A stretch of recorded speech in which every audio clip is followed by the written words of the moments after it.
Ini adalah makam seorang raja dari Kepulauan Sulu, tapi lokasinya justru di Tiongkok. Nama Kepulauan Sulu mungkin terdengar asing bagi sebagian orang, tapi tahukah kalian, Kepulauan Sulu yang merupakan wilayah Filipina modern punya ikatan sejarah yang teramat erat dengan Nusantara. Dari bahasa yang serumpun, budaya yang mirip, hingga jalur perdagangan maritim yang sejak dulu menghubungkan Sulu dengan Nusantara.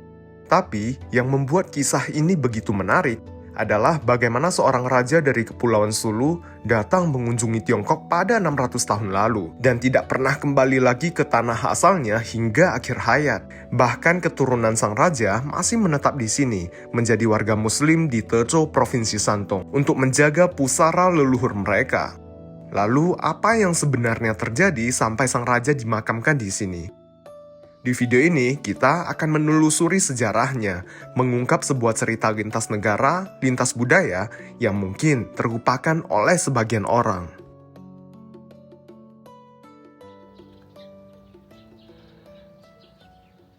Nah, sekarang kita sudah berada di depan komplek makam Raja Sulu yang terletak di kota Techo, Provinsi Santong, Tiongkok. Ini merupakan satu-satunya makam raja asing yang ada di Tiongkok, sudah berusia lebih dari 600 tahun, dibangun sekitar tahun 1417, sesaat setelah kematian Raja Sulu di tempat ini. Nah, kenapa Raja Sulu bisa datang ke Tiongkok dan akhirnya dimakamkan di tempat ini? Hari ini kita akan bersama-sama menelusuri sejarah tersebut. Hubungan antara wilayah Sulu, kepulauan di bagian selatan Filipina saat ini dengan Tiongkok sudah berlangsung selama ratusan tahun. Catatan sejarah menunjukkan keduanya sudah menjalin hubungan sejak masa dinasti Yuan, sebuah dinasti di Tiongkok yang dikuasai oleh bangsa Mongol sekitar abad ke-13 hingga abad ke-14. Lalu hubungan keduanya mencapai puncak pada abad ke-15. Tepatnya pada tahun 1417, Raja Sulu Timur memimpin rombongan yang berjumlah 340 orang untuk mengunjungi Tiongkok yang pada saat itu berada di bawah kekuasaan dinasti Ming. Mereka berangkat dari Kepulauan Sulu melalui jalur laut dan sempat singgah di Brunei, Kamboja, dan Vietnam sebelum akhirnya tiba di Beijing. Sesampainya di Beijing, rombongan ini diterima dengan upacara kenegaraan oleh Kaisar Yongle, Kaisar dinasti Ming pada saat itu. Dan berdasarkan catatan dinasti Ming, rombongan ini membawa begitu banyak hadiah untuk Kaisar Yongle. Hadiah-hadiah tersebut berupa perhiasan, batu mulia, hingga cangkang penyu yang sangat berharga. Dan sebagai balasannya, mereka dijamu dan diterima dengan sangat baik. Dan Kaisar Yongle juga memberikan hadiah balasan yang berupa sutra, pakaian kebesaran, hingga uang kepada rombongan Raja Sulu. Setelah 27 hari tinggal di Beijing dan diterima dengan sangat baik, rombongan ini pun bersiap-siap untuk kembali. Mereka awalnya naik perahu dari Grand Canal, sebuah kanal buatan yang merupakan jalur transportasi air utama yang menghubungkan utara dan selatan Tiongkok pada saat itu. Dalam perjalanan kembali melalui Grand Canal tersebut, mereka sempat singgah di kota Techo, Provinsi Santong, tempat aku berada saat ini. Tapi naasnya pada saat itu Raja Sulu Timur mendadak sakit dan meninggal, dan akhirnya disemayamkan di tempat ini. Jadi ini merupakan awal mula keberadaan makam Raja Sulu Timur di Tiongkok. Mendengar kabar kematian Raja Sulu Timur, Kaisar Yongle merasa sangat sedih karena beliau sudah menganggap Raja Sulu Timur sebagai sahabatnya sendiri. Dan akhirnya Kaisar Yongle menuliskan sendiri sebuah prasasti yang diberikan sebagai sebuah kehormatan kepada Raja Sulu Timur. Prasastinya diletakkan di depan komplek makam. Prasasti yang ditulis sendiri oleh Kaisar Yongle dari dinasti Ming.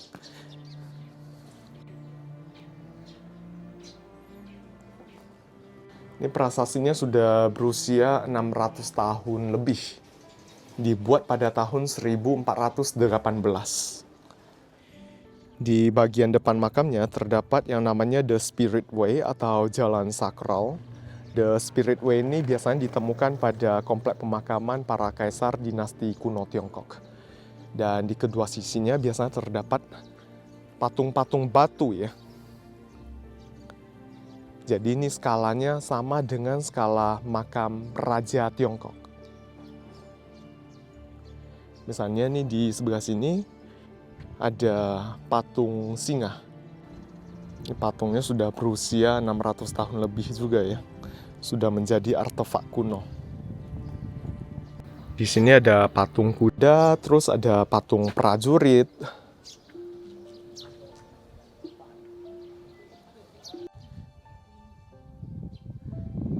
Nah, di bagian depan komplek makam Raja Sulu Timur terdapat sebuah masjid yang dibangun oleh para keturunannya.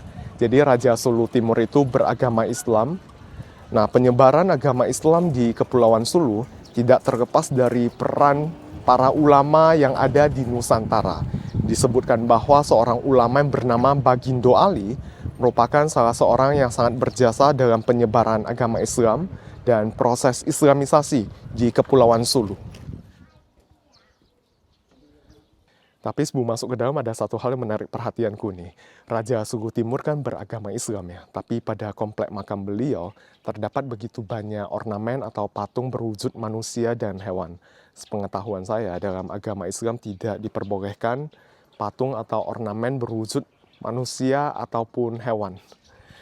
Mungkin hanya merupakan bentuk penghormatan atau penghargaan dari Kaisar Yongle kepada Raja Sulu Timur. Peletakan patung-patung ini bukan ditujukan untuk pemujaan.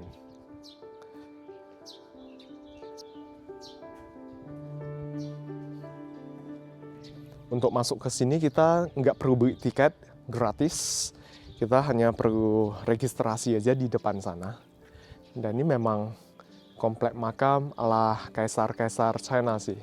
Sebelumnya aku sudah pernah membuat begitu banyak vlog tentang komplek pemakaman para kaisar di China. Di sini disebutkan bahwa pada tahun 1417, 3 raja dari Kepulauan Sulu. Jadi bukan hanya satu raja yang datang pada saat itu, ada 3 raja. Masing-masing adalah Raja Sulu Timur yang dimakamkan di sini. Raja Sulu Timur dengan nama Paduka Batara atau yang juga dikenal sebagai Paduka Pahala. Kemudian ada Raja Barat dan Raja Gunung. Ketiga raja tersebut memimpin rombongan sebanyak 340 orang untuk mengunjungi dinasti Ming Tiongkok.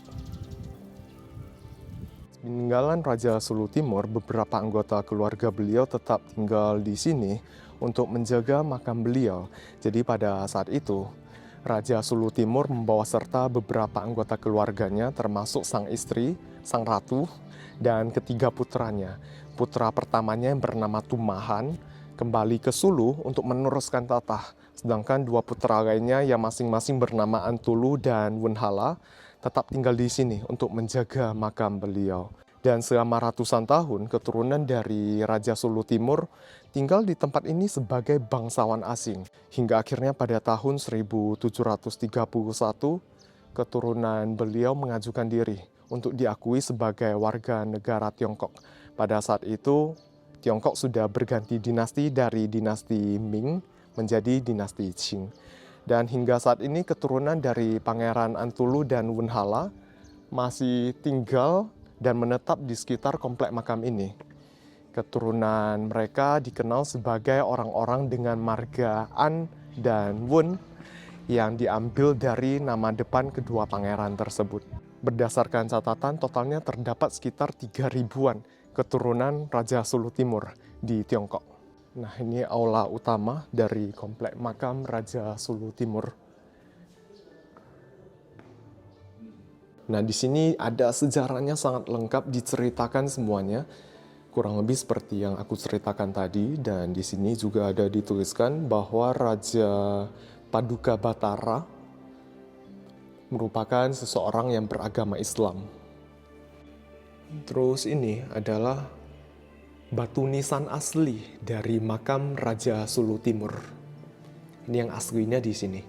Nanti kita bakal ke belakang sana ya, melihat makam Raja Sulu Timur. Mungkin papan nisannya sekarang udah diganti menjadi papan nisan yang baru. Ini ada foto-foto lama dari komplek makam Paduka Batara atau Raja Sulu Timur pada tahun 1970-an. Kesultanan Sulu resmi berdiri pada tahun 1450, didirikan oleh Syarif ul Hasim, seorang ulama dan bangsawan keturunan Arab asal Johor yang datang ke Kepulauan Sulu dan menyebarkan Islam, sekaligus menyatukan komunitas-komunitas lokal di bawah satu kekuasaan.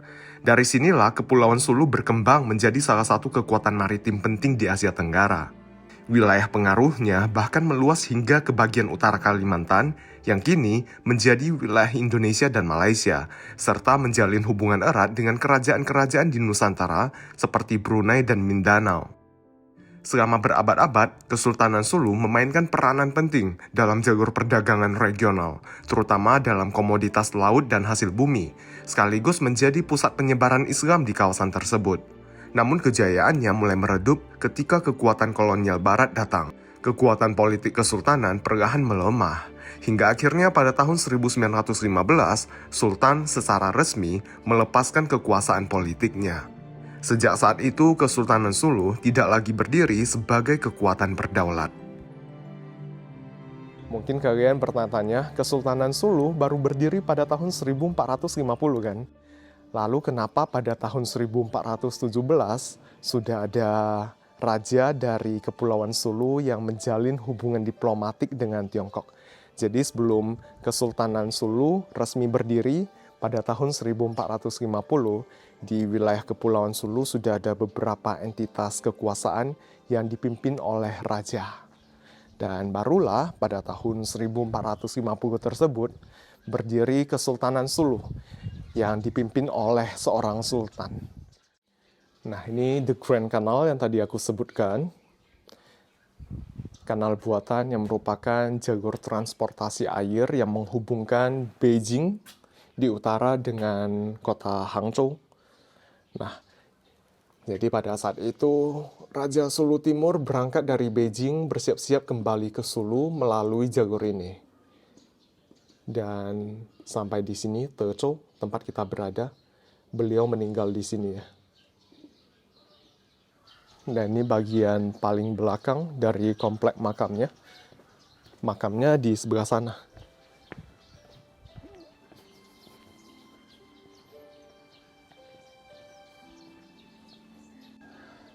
Pada batu nisannya tertulis Ku Sulu Guo Gong Ting Wang Mu. Gong Ting Wang adalah gelar kehormatan yang tadi aku sebutkan diberikan oleh Kaisar Yongle untuk Raja Sulu Timur. Gong Ting Wang artinya Raja Agung dan Damai. Sulu Guo, Kerajaan Sulu. Gundukan makamnya setinggi 3,3 meter dengan diameter sekitar 16 meter.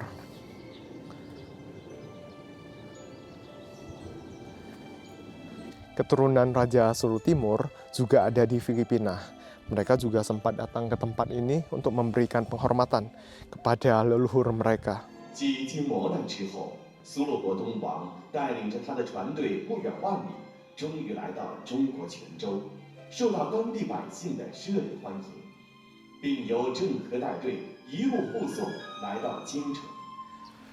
Nah, di samping dari komplek makam Raja Sulu Timur, terdapat makam para keturunannya, termasuk makam sang ratu dan kedua putranya.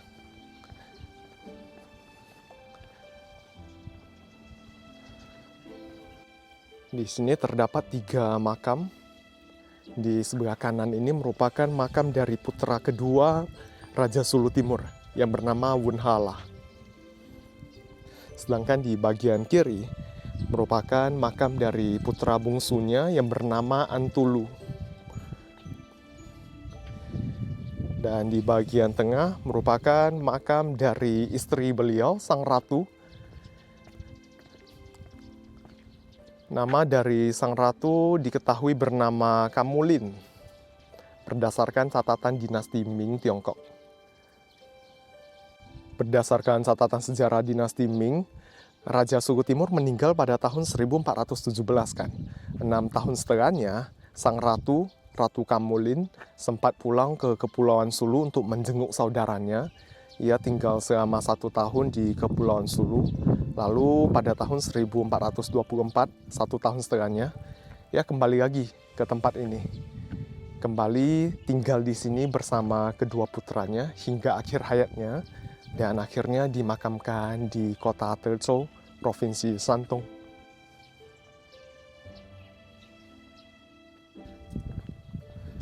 Dalam sejarah, tempat ini sudah pernah mengalami kerusakan ya, akibat peperangan ataupun bencana banjir. Tapi untuk makamnya masih tetap dirawat dan dilestarikan hingga saat ini sebagai simbol persahabatan antara Sulu dengan Tiongkok. Nah, ini masjid yang tadi kita coba lihat ke dalam dah.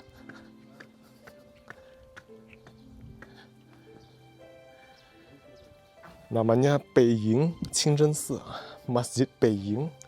Peiying adalah nama kampung ini.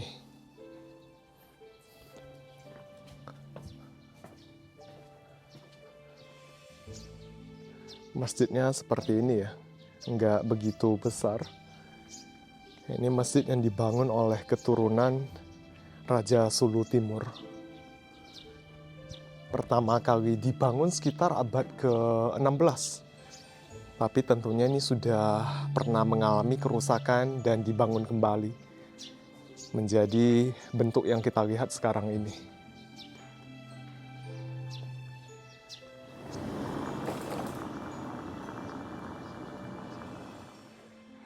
您是本地的吗？对，这边那个苏禄王那个后裔还有吗？有啊，他这个村落形成就是因为后裔在这守墓，我们这村都是和这相关的。文安是他的直系后裔，下马陈是一些个随从的后代，过过来的回族，伺候人家的。就是他随从的后代也有。对对，也有随从的后代。还多吗？他们那个后裔？还可以吧。总体来说，我们姓马的最多。对，我们家那位姓温，姓温的最少嘞。您是姓温？我们家老公姓温。您的那个丈夫？对，姓温，也是这个村的。对。那姓温是那个二王子的后裔了哈。哦，那这边都是信那个伊斯兰教吗？还是伊斯兰教？都是伊斯兰教，到现在还是。对，一直都是伊斯兰教。我们就说自己就是回族，现在都是，包括他们俺也是回族现在。哦，那您也是回族？这个村都是回族。哦，这个村都是回族。下马陈都是信仰伊斯兰教的，都是回族。哦。好，很有意思。那在菲律宾那边应该还有远亲还是？那个他那边还是世袭封号，那个他不3个儿子吗？对。老大回国继承王位去的，老二、老三一个王妃在这守墓，形成的这个村落。那个就是大儿子的后裔，现在在菲律宾那边哈。对。也有来过。来过，他那里头一些个介绍就有，他们现在世袭呢，封号就是。公主啊，王子嘞，都还是这么称呼的，只不过没有什么，就是一种那个封号，没有什么政治实权。好，谢谢您。客气。Tadi aku sempat ngobrol dengan pemilik tokonya, dan di kampung ini selain keturunan langsung dari Raja Sulu Timur yang bermarga Wen dan An, juga terdapat keluarga dengan 3 marga lainnya. Nah, ketiga marga ini berasal dari suku Hui yang beragama Islam. Mereka diutus oleh Kaisar Yongle untuk datang ke tempat ini setelah Kaisar Sulu Timur meninggal. Tujuannya untuk melayani anggota keluarga dari Raja Sulu Timur. Karena suku Hui itu beragama Islam, sehingga lebih memahami kebutuhan hidup dari anggota keluarga Raja Sulu Timur. Dan setiap tahunnya pada tanggal 13 September merupakan hari peringatan wafatnya Raja Sulu Timur. Sehingga banyak sekali para keturunannya yang sudah tersebar di berbagai daerah, bahkan dari Filipina, juga akan datang ke tempat ini untuk memberikan penghormatan kepada Raja Sulu Timur. Seperti ziarah gitulah, pada tanggal 13 September. Dan kampung ini sekarang sudah nggak terlalu rame ya. Banyak yang sudah pindah ke luar kota, banyak yang di Beijing, Tianjin, dan lain sebagainya.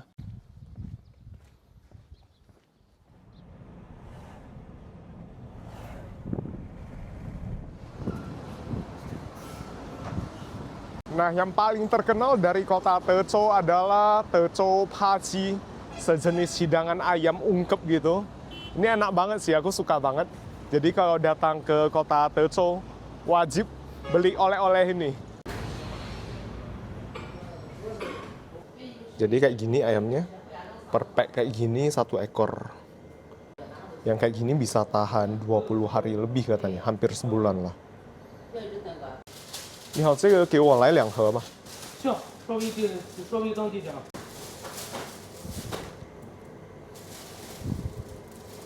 好嘞，好的，好，谢谢。没事。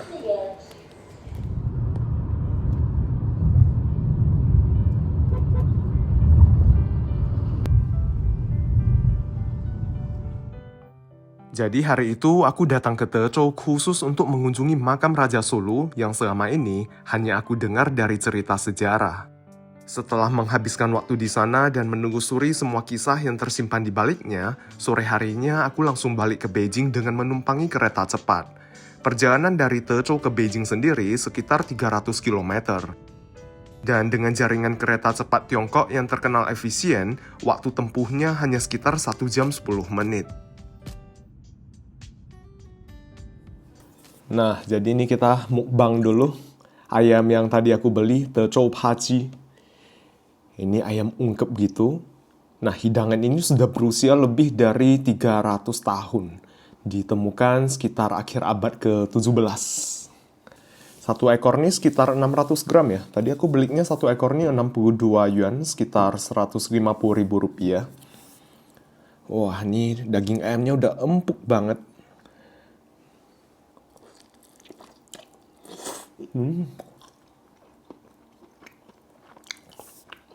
Gurih banget ayamnya, cenderung asin. Dagingnya empuk banget, juicy banget ya. Ini favorit aku nih.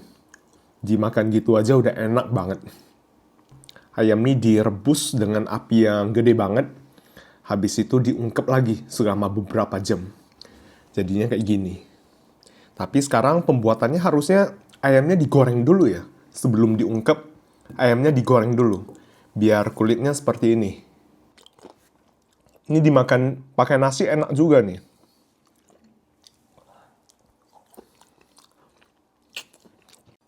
Nih lihat.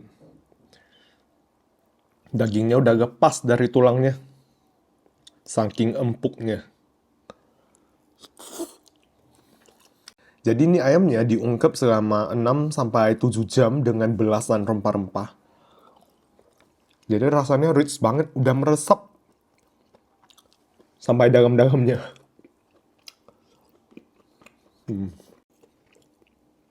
Ini kelihatan serat-serat daging ayamnya.